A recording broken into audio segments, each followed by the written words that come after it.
Hello दोस्तों, आज हम कक्षा 9 की हिंदी बुक क्षितिज भाग 1 उसका जो पद्य भाग है जिसमें कबीरदास जी की साख्या है उसको आज हम व्याख्या करेंगे। तो चलो पढ़ते हैं, इनकी व्याख्याएं करती हैं।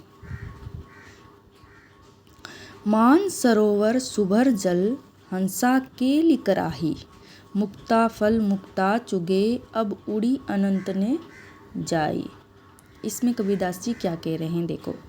मान सरोवर यानी जो तालाब होता है वो सुभर यानी भरा हुआ है। किससे? जल से भरा हुआ है। सरोवर जल से पूरी तरह भरा हुआ है। उसमें हंसा यानी हंस, केली यानी क्रीड़ा, कराही यानी कर रहा है, क्रीड़ा कर रहे यानी खेल रहे हैं। मुक्ता फल मुक्ता चुगे मतलब हंस उसमें क्या चुग रहा है? मुक्ता मोती चुग रहा है और वो उस तालाब को छोड़कर अब उड़ी अनंत ने जाई और कहीं नहीं जाना चाहता।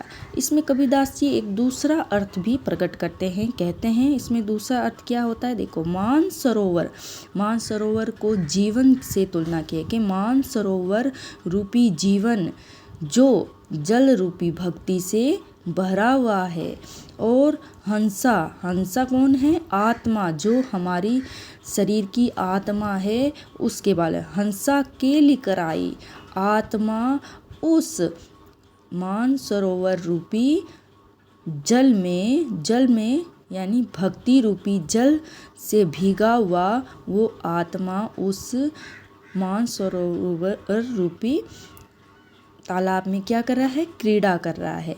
मुक्ता फल मुक्ता चुगे, मुक्ता फल कहाँ क्या है?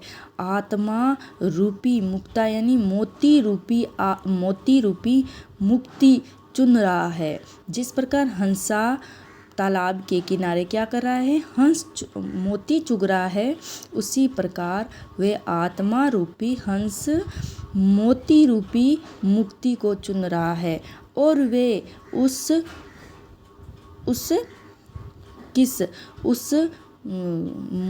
मुक्ति को छोड़कर कहीं और नहीं जाना चाहते हैं। मतलब जीवन में जब भक्ति आ जाती है तो वह आत्मा मुक्ति को चुनती है। यानी कि आत्मा मुक्ति के लिए ही तो भक्ति करता है कि मुझे इस सांसारिक जीवन में फिर जन्मना और मरना नहीं है। और वो मुक्ति का चुनाव करता है कि मुझे अब इस भक्ति रूपी से इस आत्मा को मुक्त कर लेना चाहिए।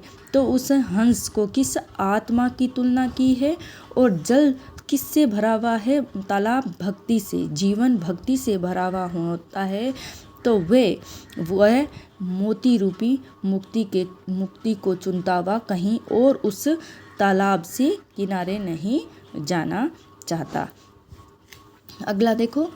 प्रेमी ढूंढत में फिरो, प्रेमी मिले ना कोई, प्रेमी को प्रेमी मिले सब विष अमृत होई। यानी प्रेमी ढूंढत में, मैं जगह जगह जाकर प्रेमी को ढूंढता फिरता हूँ लेकिन कहीं प्रेमी नहीं मिलता है। यानी कि कहीं संत या भक्ति करने वाला नहीं मिलता।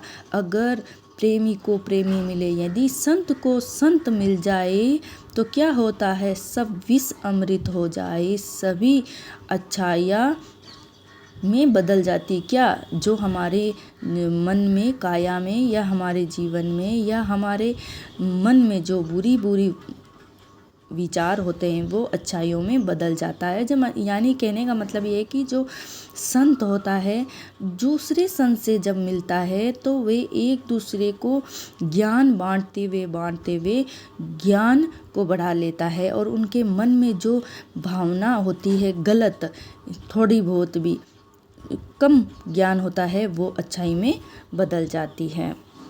संत को संत मिल जाने पर सभी बुराइयां अच्छाइयों में बदल जाती हैं। हस्ती चढ़िए ज्ञान को सहज दुलीचा डारी, स्वान रूप संसार है भूकन दे झक मारी।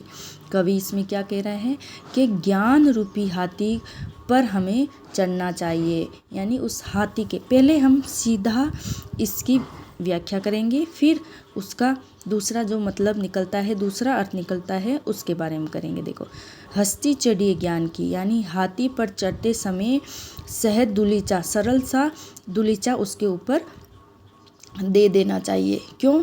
जब हाथी पर चढ़ते हैं तो कठिनाइयाँ होती है, और जब उसके ऊपर वो दुलीचा वो सोल डाल देते हैं तो उसमें आसानी से हम उसके ऊपर बैठकर हम सवार कर सकते हैं। उस हाथी की तरह मस्त रहना चाहिए, सरल स्वभाव का हमें रहना चाहिए। क्योंकि जब हाथी चलता है तो श्वान यानी कुत्ते बहुत भौंकते हैं, लेकिन उस हाथी उनकी परवाह नहीं करते हैं। उसी प्रकार हमें भी श्वान रूपी संसार में जो लोग होते हैं उनकी हमें व्यर्थ में चिंता नहीं करने के, वो लोग क्या कहेंगे, वो लोग क्या करेंगे, वैसा नहीं करना। हमें तो ज्ञान प्राप्त करना है। कैसा? हाथी रूपी ज्ञान प्राप्त करना है, और सहज रूप का करना है। ऐसे नहीं कि ये करने से भगवान मिलते, वो करने से भगवान मिलते, पहाड़ों पर जाकर तपस्या करने पर भगवान करते हैं, किसी क्रियाक्रम में भगवान है, नहीं। भगवान को तो सहज सरल रूप से हम साधना रूपी आसन बिछाकर सरल सिख उनकी भक्ति कर सकते हैं। ये संसार तो किस प्रकार है? श्वान रूप संसार में ये श्वान रूपी कुत्ते के समान ये संसार है, जो हमें कुछ अच्छा बुरा बोलते रहेंगे, लेकिन हमें उसकी भौंके तो इस संसार की जो अच्छी बुरी बातें हमें बोलते हैं तो उसको व्यर्थ ही मानकर छोड़ देना चाहिए। हमें सिर्फ अपनी भक्ति पर, ज्ञान पर ध्यान देना चाहिए, लोगों की बातों पर नहीं ध्यान देना चाहिए। अगला देखो, पंखा पंखी के कारणे सब जग रहा बुलान, निरपक्ष होय के हरि भजे सोई संत सुजान। इसमें कवि कह रहा है पंखा पंखी यानी पक्ष विपक्ष के कारण लोग इधर उधर की बातें कर करके, जो पक्ष विपक्ष के बात कर करके इस संसार को भुला दिया है। सिर्फ इधर की उधर, उधर की इधर करना ही उनका काम रह गया है। इस संसार को तो वो भूल गए हैं, यानी कि हम इस संसार में किस कारण यहाँ पर आए हैं उस बात को भूलकर भूल गए हैं। सिर्फ वह पक्ष विपक्ष की बातें करते हैं। और इसमें कवि कह रहे हैं कि निरपक्ष होय के हरि भजे सोई संत सुजान। जो व्यक्ति संसार में आकर निरपक्ष यानी निष्पक्ष होकर हरि का भजन करता है, वो ही सच्चे अर्थों में सच्चा सुजान, सच्चा संत है।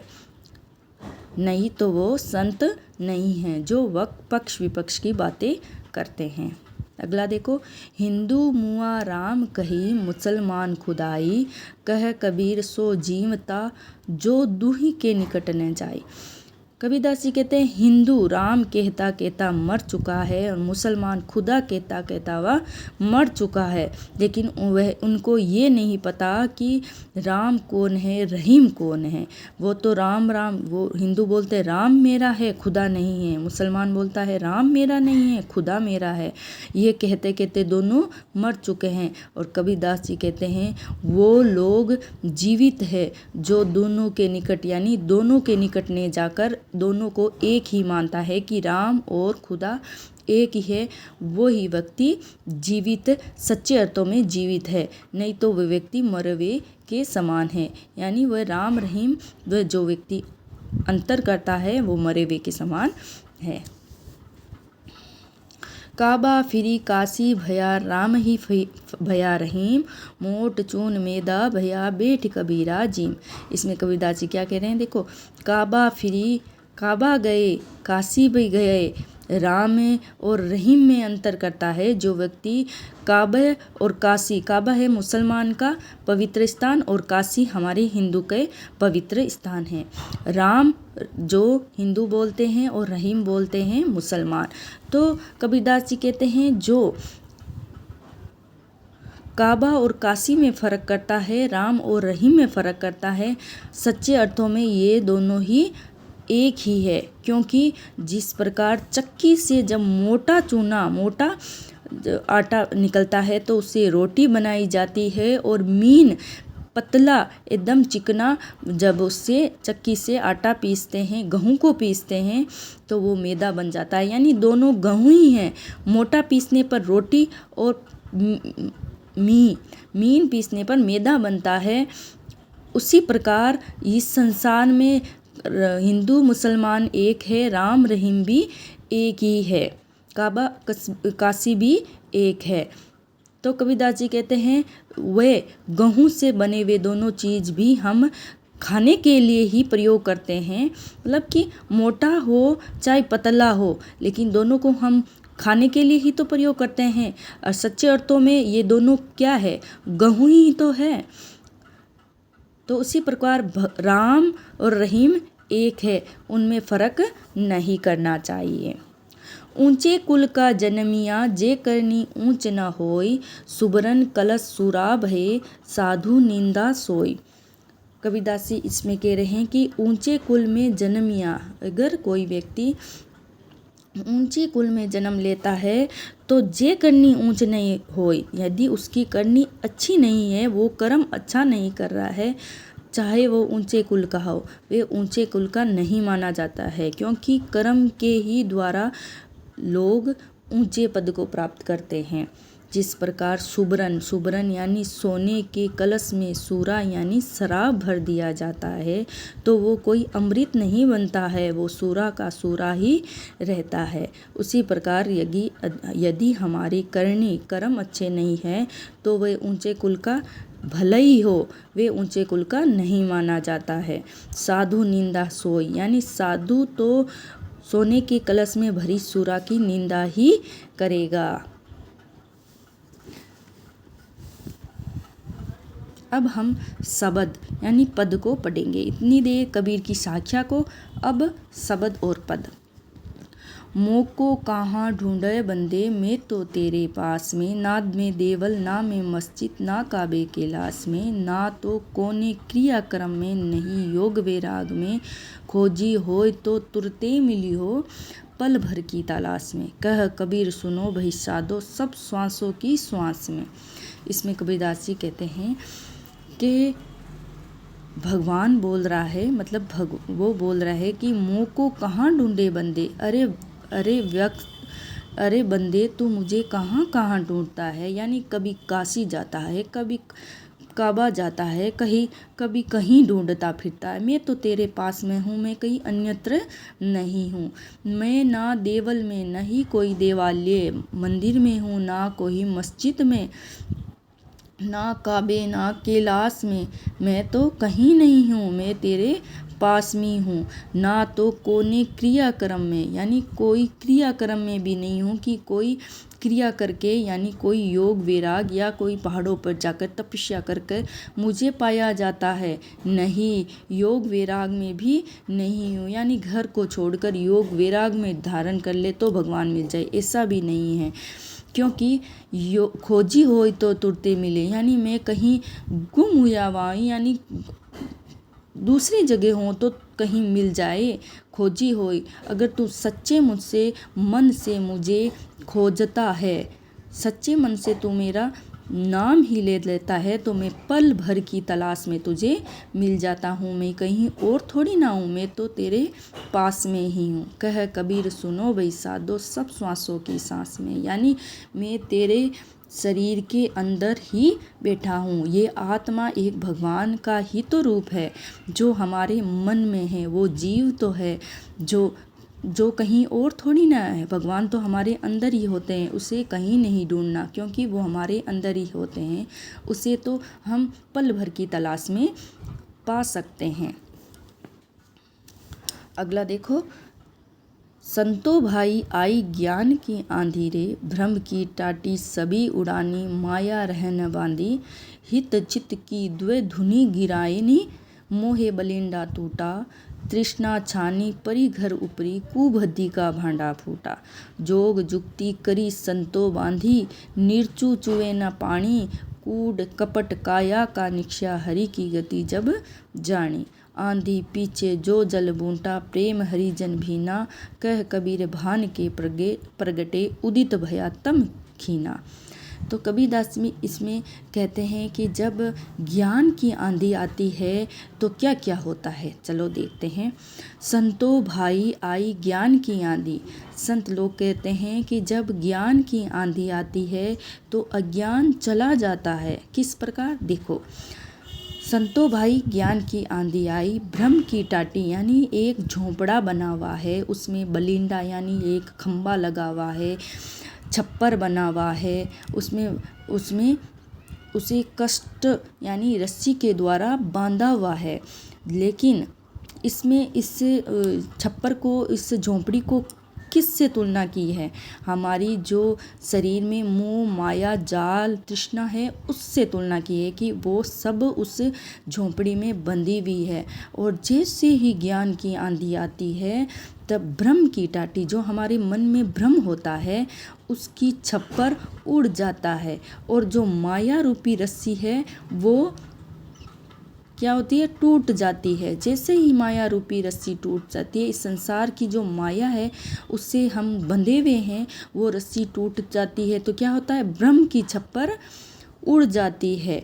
और हित चित्त की द्वे दुनी गिरानी, हित चित्त की जो बुरी अवस्थाएं हैं, जो द्वे यानी दो खंबे जो हमारी होती है, वे क्या होती है, वे बुरी अवस्थाएं गिर जाती है। मोहे बलिंडा टूटा, यानी हमारे संसार से जो हमारा मोह होता है उसका बलिंडा टूट जाता है। तृष्णा छानी परी घर ऊपरी, जो हमारी तृष्णा यानी इच्छाई होती है मन में, वो सब क्या होती है, परी घरी ऊपरी, दूसरे के घर में यानी कहीं और चली जाती है। और कुबुद्धि का भांडा फूटा, जो हमारे मन में कु यानी गंदी बुद्धि होती है, बुरे विचार होते हैं, वो उसका भांडा फूट जाता है। जब क्या होता है, ज्ञान की आंधी आती है, यानी हमारे मन में ज्ञान का उदय होता है तब। और फिर क्या होता है, देखो, जोग जुक्ति करी संतो बांधी, और जब संत योग युक्ति द्वारा एक बांध देता है उसे उस छप्पर को, उस झोंपड़ी को योग युक्ति द्वारा बांध देता है उस ज्ञान के द्वारा, तो निर्चु चुए न पानी यानी कि उससे थोड़ा सा भी पानी नहीं टपकता। किसका, बुरी विचारों का पानी नहीं टपकता। कूट कपट काया का निक्षा, और काया से कूड़ा करकट काया से निकल जाता है। कब, जब हरि की गति जब जानी, जब हम हरि को पहचान जाते हैं। आंधी पीछे जो जल बूंटा, और जैसे ही ये सारे कूड़े कटकर हमारे मन से निकल जाते हैं, तब हमारे आँखों से उस प्रभु के ऊपर प्रेम की जो बरसात होती है, आँखों से जो पानी आता है, उस रूपी जल यानी आंधी के बाद जब बरसात होती है, और जैसे ही हमें ज्ञान होता है तो हमारे दुख के आंसू नीचे टपक कर खुशी के आंसू आते हैं कि हमें ज्ञान प्राप्त हुआ है, तो उससे हम भीगते हैं।